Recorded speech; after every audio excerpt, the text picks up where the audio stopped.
Hi, I am Sagar Savsani from Neos of services. આજે આપણે જોઈશું એક નવા ફીચર્સ વિશે. એ ફીચર્સ છે આપણે નિયોસોફ્ટ ઓર્ડર એપ્લિકેશનમાં આપણે સેલ્સ ઓર્ડર વાળું પણ હવે રનિંગ કરી દીધું છે મોડ્યુલ.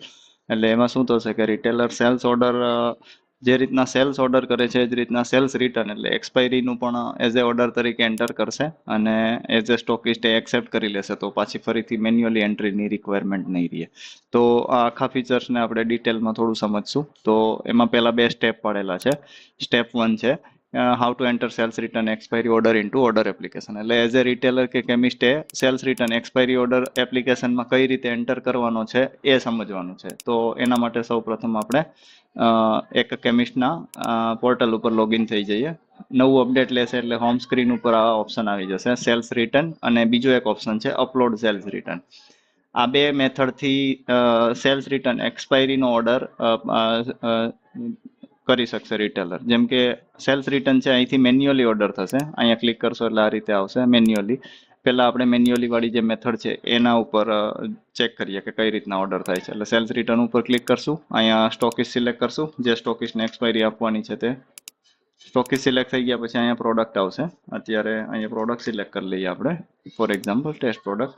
ક્વોન્ટિટી એન્ટર કરશું, અહીંયા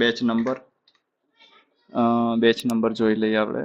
ઓકે, B01, અને અહીંયા એક્સપાયરી ડેટ એનું ફોર્મેટ લખેલું છે MMYYYY.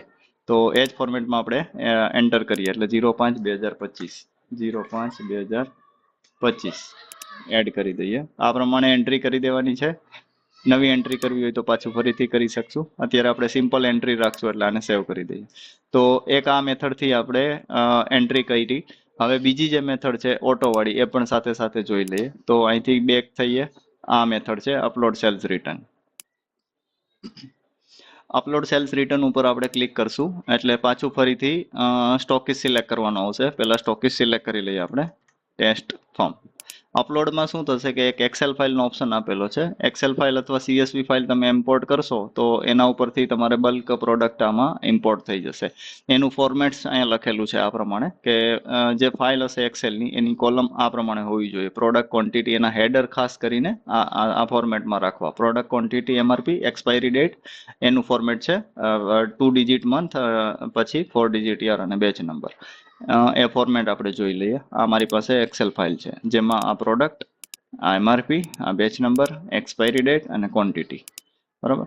આમાં આપણે એક બીજું પણ જોઈએ કે જનરલી આપણે ટેસ્ટ પ્રોડક્ટ 1 છે, આ આપણું સોફ્ટવેરનો ડેટા છે જેમાં માત્ર એક જ પ્રોડક્ટ છે B01, જ્યારે B02 આ બેચ એવો છે કે એ ત્યાંથી કેમિસ્ટ એન્ટર કરે છે પણ આપણી પાસે નથી. તો શું થશે એ આપણે જોઈએ હવે.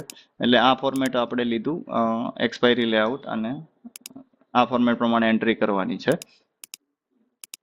અહીંયા ફોર્મેટ સિલેક્ટ કરી લેશું. મારી પાસે અત્યારે જે ફોર્મેટ આપણે હતું ડાઉનલોડ અને પછી અપલોડ, આ પ્રમાણે કરશું એટલે પ્રોડક્ટ મેપિંગ 1 ટાઈમ કરવી પડશે, કારણ કે રિટેલર્સનું પ્રોડક્ટનું નામ અને સ્ટોકિસ્ટનું પ્રોડક્ટનું નામ મેપિંગ નહીં હોય. એટલે આપણે અત્યારે અહીંયા મેપિંગ કરી દઈએ. આ રીતે ટેસ્ટ પ્રોડક્ટ 1 સામે મેપ કરી દીધી અને પછી આપણે આને સેવ કરી દઈશું. ઓકે, આ પ્રમાણે સેવ થશે. તો આ બે મેથડ પ્રમાણે આપણે જોયું કે સેલ્સ રિટર્નથી આપણે રિટેલર મેન્યુઅલી ઓર્ડર કરી શકે એક્સપાયરીનો, અને અપલોડ સેલ્સ રિટર્નથી ડાયરેક્ટ એક્સેલ ફાઇલથી ઇમ્પોર્ટ કરીને કરી શકે છે. હવે મતલબ આપણે એક સાઈડનું કામ